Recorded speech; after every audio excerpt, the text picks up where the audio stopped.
എല്ലാവർക്കും നമസ്കാരം. ഞാൻ ശ്രീപ്രസാദം. ഇത് നിങ്ങൾ മുന്നിലേക്ക് വന്നിരിക്കുന്നത് give respect and take respect എന്ന് പറയുന്നതിന്റെ അർത്ഥം എല്ലാവർക്കും അറിയുന്നതാണ്. അതായത് നമ്മൾ എന്ത് കൊടുക്കുന്നോ അതായിരിക്കും നമുക്ക് തിരിച്ചു കിട്ടുക. നമ്മളൊരാൾക്ക് ആ ഒരു സ്ഥാനം, ഏതൊരാളായാലും നമ്മളെക്കാളും ചെറിയവനായാലും വലിയവനായാലും നമ്മൾ അയാൾക്ക് അകമഴിഞ്ഞ ഒരു സ്ഥാനം നമ്മുടെ ജീവിതത്തിൽ നമ്മൾ കൊടുക്കുമ്പോൾ തിരിച്ചും നമുക്കത് കിട്ടും. നമ്മൾ ചെയ്യുന്ന കർമ്മത്തിന്റെ ഫലമാണ് നമുക്കും നമ്മുടെ വീട്ടുകാർക്ക്, നമ്മുടെ കുട്ടികൾക്ക് എല്ലാവർക്കും കിട്ടുക. അപ്പൊ നമ്മൾ ചെയ്യുന്നത് എന്തോ അതാണ് നമുക്ക് തിരിച്ചു കിട്ടുക. അപ്പൊ നമ്മൾ റെസ്പെക്ട് കൊടുത്തു കഴിഞ്ഞാൽ നമുക്ക് തിരിച്ച് റെസ്പെക്ട് കിട്ടിയിരിക്കും, അത് തീർച്ചയാണ്.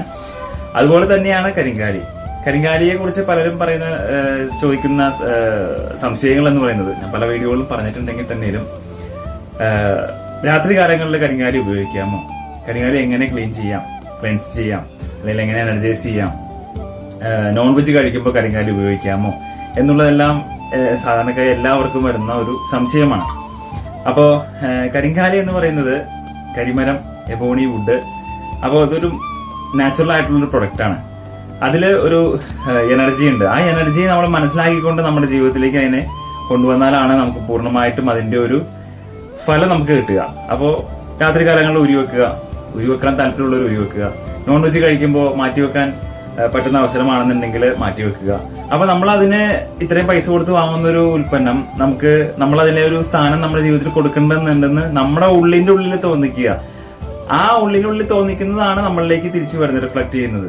അപ്പൊ നമ്മൾ അതിന് സ്ഥാനം കൊടുക്കുന്നുണ്ട്, അതിൽ നിന്ന് എന്തോ ഒരു എഫക്റ്റ് കിട്ടുന്നുണ്ട്. അതുകൊണ്ടാണ് അത് നമ്മുടെ പല ജീവിതചര്യകളിലും ജീവിത കർമ്മങ്ങളിലും തൊഴിൽപരമായിട്ടും ആരോഗ്യപരമായിട്ടും എല്ലാ കാര്യങ്ങളിലും നമുക്കത് ബന്ധപ്പെടുത്താൻ പറ്റും. നോൺ വെജ് കഴിക്കുന്നവർ ഇത് മാലയിട്ടിട്ട് നോൺ വെജ് കഴിക്കുന്നവരുണ്ട്, കഴിക്കാത്തവരുണ്ട്. രാത്രി കാലങ്ങളിൽ ഉരി വെക്കുന്നവരുണ്ട്, ഉരി വെക്കാത്തവരുണ്ട്. പിന്നെ ശുദ്ധിപ്പെടുത്തുന്നത് കഞ്ഞിവെള്ളത്തിലാവോ, പാൽവെള്ളത്തിലാവാം, നാൽപ്പാമര പൊടി കലക്കിയ വെള്ളത്തിലാവാം. അതൊരു 4 മണിക്കൂർ ഇട്ട് വെക്കുക, അല്ലെങ്കിൽ 1 to 4 hours ഇട്ട് വെക്കുക, നല്ല വെള്ളത്തിൽ കഴുകുക. പിന്നെ ഇതെന്ന് പറഞ്ഞു കഴിഞ്ഞാൽ ഒരു വുഡാണ്, മരമാണ്. നമ്മുടെ വീട്ടിലൊക്കെ ഫർണിച്ചർ നമ്മൾ പോളിഷ് ചെയ്തിടാറുള്ള പോലെ തന്നെ ഇതിനൊരു പോളിഷ്നെസ് വേണം, ഇല്ലെന്നുണ്ടെങ്കിൽ ഇതിനൊരു നരപ്പ് വരാനുള്ള സാധ്യതയുണ്ട്. അപ്പോൾ എണ്ണ നമ്മൾ ആഴ്ചയിൽ ഒഴിക്കുക. നമ്മൾ ശരീരത്തിൽ എണ്ണ തയ്ക്കാത്ത ആളുകളാണെന്നുണ്ടെങ്കിൽ ആഴ്ചയിൽ ഒഴിക്കുകയെങ്കിലും നമ്മൾ എണ്ണ ഉപയോഗിച്ചിട്ട് ജസ്റ്റ് ഒന്ന് മാല എടുത്തിട്ട് ഒന്ന് റബ്ബ് ചെയ്യുമ്പോൾ ആ എണ്ണ മയ അതിലുണ്ടാവും. ഇപ്പം നമ്മൾ ക്ലെൻസ് ചെയ്തിട്ടാണെന്നുണ്ടെങ്കിൽ ശുദ്ധീകരിക്കപ്പെടുത്തിയിട്ട് നമ്മൾ നല്ലപോലെ കഴുകിയതിന് ശേഷം നല്ലപോലെ തുടച്ചെടുത്തിട്ട് എണ്ണ എടുക്കുക, കുറച്ച് കയ്യിലാക്കിയിട്ട് ഈ മാലയൊന്നും എടുത്ത് ജസ്റ്റ് ഒന്ന് റബ്ബ് ചെയ്യുക. അപ്പോൾ എണ്ണ ഉപയോഗിക്കുന്ന ആളുകളാണെന്നുണ്ടെങ്കിൽ, ദേഹത്ത് ഉപയോഗിക്കുന്ന ആളാണെങ്കിൽ അതിൻ്റെ ആവശ്യമില്ല. നമ്മുടെ ശരീരത്തിലുള്ള വേർപ്പ്, അഴുക്ക്, എണ്ണ ഇതെല്ലാം അബ്സോർവ് ചെയ്തിട്ടാണ് ഇതിൽ പോളിഷ്നെസ് നിൽക്കുക. അപ്പോൾ നമ്മുടെ കയ്യിലിപ്പോൾ 4 mm മുതൽ കരിങ്കാലി മാലകൾ അവൈലബിൾ ആണ്.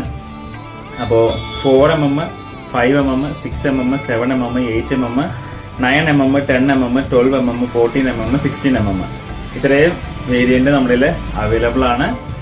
അപ്പോൾ വിളിക്കുക, മെസ്സേജ് അയക്കുക. വിളിച്ചിട്ട് കിട്ടിയില്ലെങ്കിൽ മെസ്സേജ് അയക്കുക, തീർച്ചയായിട്ടും റിപ്ലൈ അയക്കുന്നതായിരിക്കും.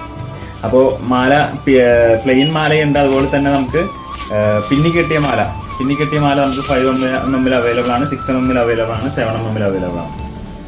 ചെറിയ മുത്ത് വേണം, ലെങ്ത് കൂടുതൽ വേണമെന്നുണ്ടെങ്കിൽ പിന്നിക്കെട്ടിയ മാല എടുക്കുക. ജപിക്കാനുള്ളവർക്കാണെന്നുണ്ടെങ്കിൽ പിന്നിക്കെട്ടിയ മാല എടുക്കുക. ജപത്തിന് വളരെയധികം ബെസ്റ്റാണ് കരിങ്കാലി. രുദ്രാക്ഷം പോലെ തന്നെ വളരെയധികം എനർജി ഉള്ള ഒന്നാണ് കരിങ്കാലി. അപ്പോൾ എല്ലാവർക്കും നല്ലൊരു ദിനം നേർന്നുകൊണ്ട് നിർത്തുന്നു. നന്ദി, നമസ്കാരം.